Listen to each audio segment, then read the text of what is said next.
गुरुपद कंज कृपा सिंधु नर रूप हरि महामोतम पुंज जासु वचन रवि कर निकर धन्य धन्य सद्गुरु सुखद महिमा कही न जाए जो कछु कहूँ तुमरी कृपा मोते कछु न बसाए।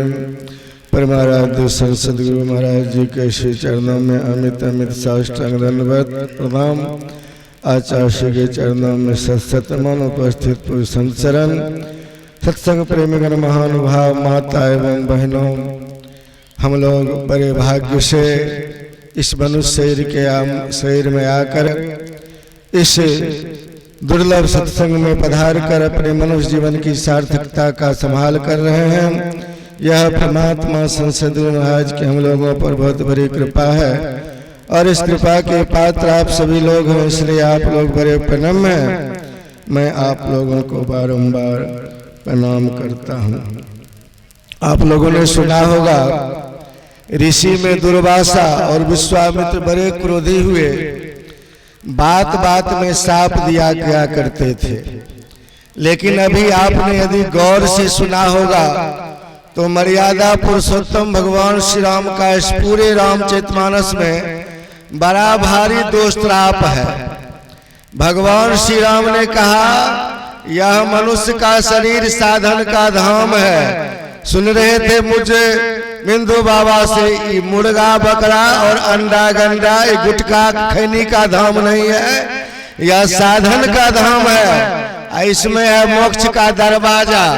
ऐसी को खोजने के लिए भगवान ने यह सुंदर सा मनुष्य शरीर दिया है, इसीलिए बड़ा भाग कहा है। यदि हम लोग इस मनुष्य शरीर को पा करके मोक्ष के दरवाजा को नहीं खोजेंगे संतों की जुगती से तो सो परत दुख पावई, उसको परलोक में दुख पाना पड़ेगा मरने के बाद, कपार पीट पीट कर पछताना पड़ेगा।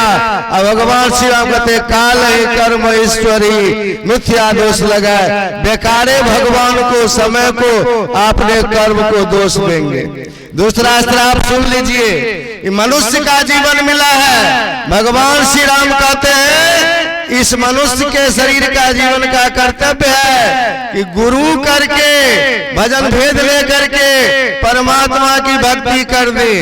यदि बिना गुरु किए, बिना भजन भेद लिए, बिना परमात्मा की भक्ति किए मर गए तो ऐसे सारे मनुष्य आत्मघाती पुरुष कहलावेंगे। ऐसे ही मनुष्यों का जन्म भूत प्रेत के जोड़ी में होता है। इसलिए यदि भगवान के दोष पापों से बचना चाहते हैं तो मोक्ष के दरवाजा को खोजे, गुरु के शरण में जाए, इस मानव शरीर का उद्धार करें। श्री सद्गुरु महाराज की जय।